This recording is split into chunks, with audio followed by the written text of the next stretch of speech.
Hello ma'am, ano gagawin ko dito ma'am? Hindi na. Ibalik mo na lang yun sa SIM card mo. Kayo lang mag-usap. Bahala kayo.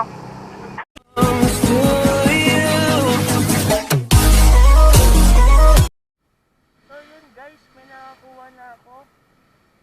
Ano siya, bale, papunta siya sa ano pa to? Ano ba tawag? Like, document siya, bale document siya. So, yan, galing siya sa island ko. Mag-aantay muna ako ng kasabay kasi medyo malayo siya eh. Kaya, let's go.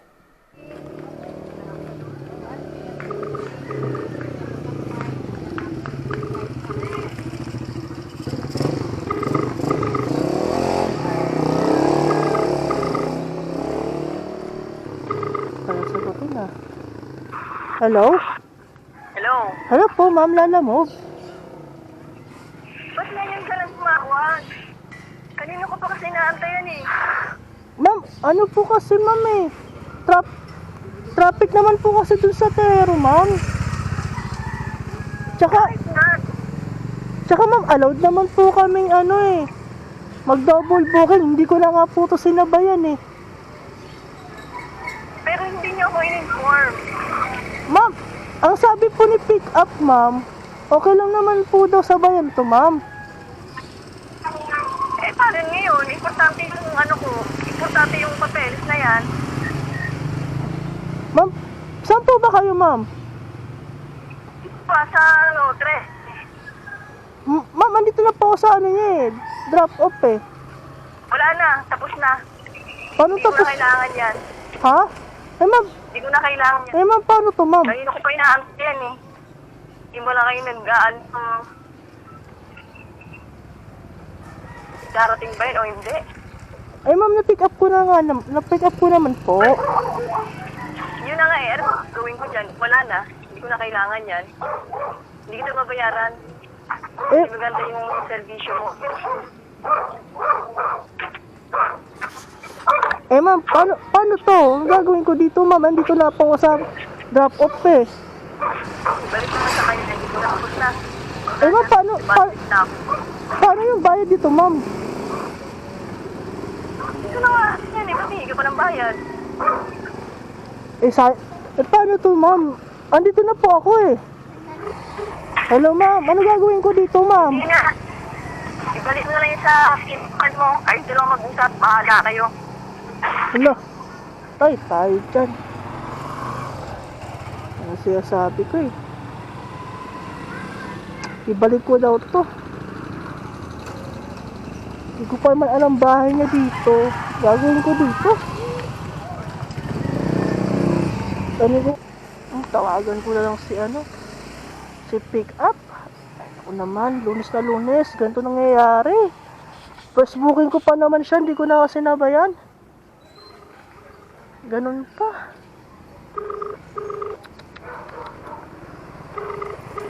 Ay. Oh. Sayang oras ko dito eh. Hindi pa sinasagot.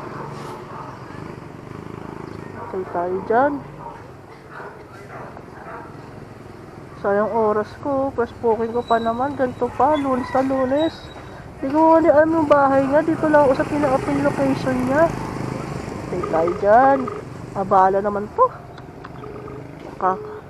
Pinapatayan. Kakainis. Nangyayari. Pinapatayan lang ako. Sayang oras ko. Oras na oh.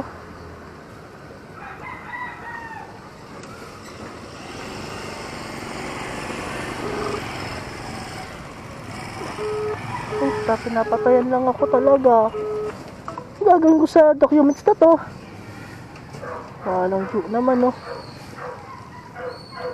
Sa island ko pa man pinick up ko to. Babalik pa ako doon, layo-layo. Ay ko. Sana lang tawagan ko ulit. Kainis so no oras na oh. Hindi pa ako nakakuha pa oh. Tapos booking ko pa man din yun. Hindi ko na kasi nabayan. Isa pa.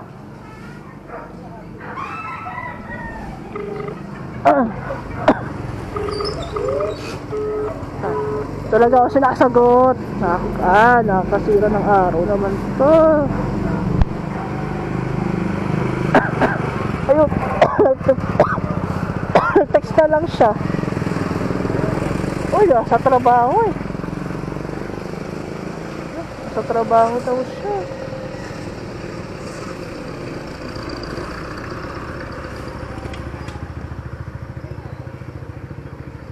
Tayo ito. Hindi na sinagot.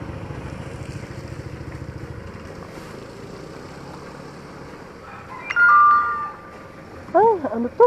Abala. Nag-text naman si ma'am. Nag-text siya, kaso mo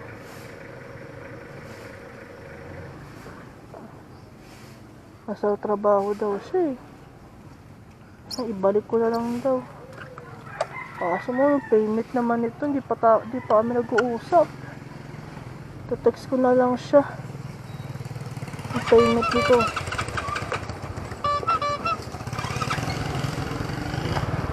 Abala. Kakainis.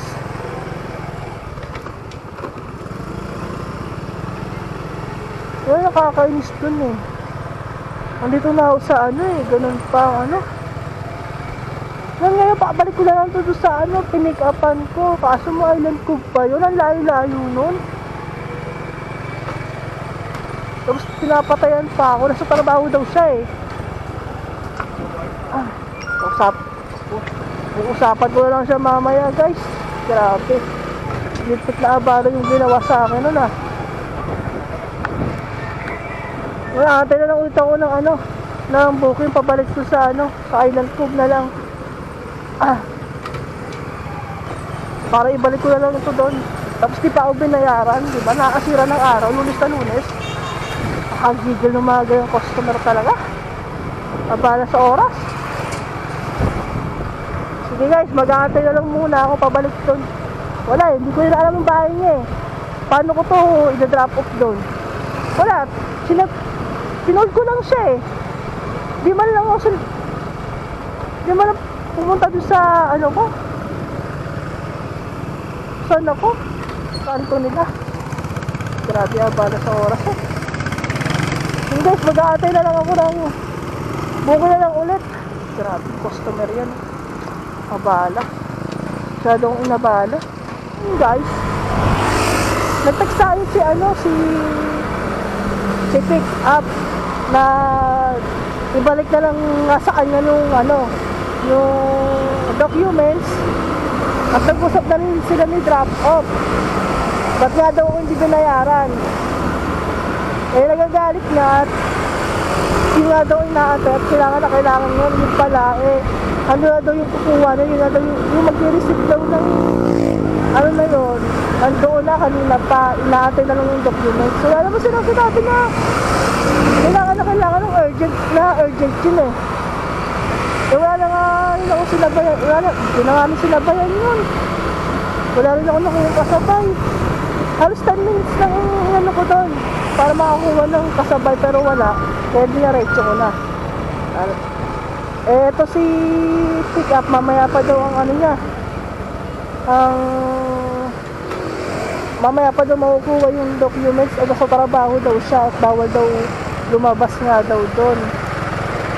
Eh yung break time nila is 30 minutes lang. Eh maglalakad pa daw siya eh. Maubos lang daw yung oras niya. Yung sa paglalakad sa break time niya, baka daw hindi pa siya makakain. Kaya kinausap ko na lang si pick up, total malapit lang naman yung bahay namin doon. Sinabi ko na lang sa kanya, is mamaya na lang, mamayang gabi ko na lang ibibigay sa kanya yung documents. Kasi okay lang yun, kasi malapit lang naman siya dito sa may Island Cove eh. Pumayag naman siya, basta ibigay lang daw sa kanya. At siya na lang din daw yung mag-budget ng SF ko, balikan. Pumayag naman siya, so kahit pa paano umano yung ano ko, grabe, sobrang sama ng loob ko doon kasi ang tagal ng oras na ginugol ko doon. Tawag ako ng tawag, di ako sinasagot na. tagal-tagal kong nagantay doon. Hindi ako nilabas. Hindi ko maano, bahay niya doon. Saan ko siya pupuntahan? Tinawagan ko lang siya. Yun, galit si ma'am. Pero at least, kasi pick up, nakakaintindi naman, babayaran naman daw niya ako. Kaya, okay na yun. Bali mag-aantay na lang ako dito ng ano. Habang nagbabaybay ako, nag-aantay ako ng booking na. Nag-aantay na ako. Wala din ako makuha sa kanisa, kaya baba na ako.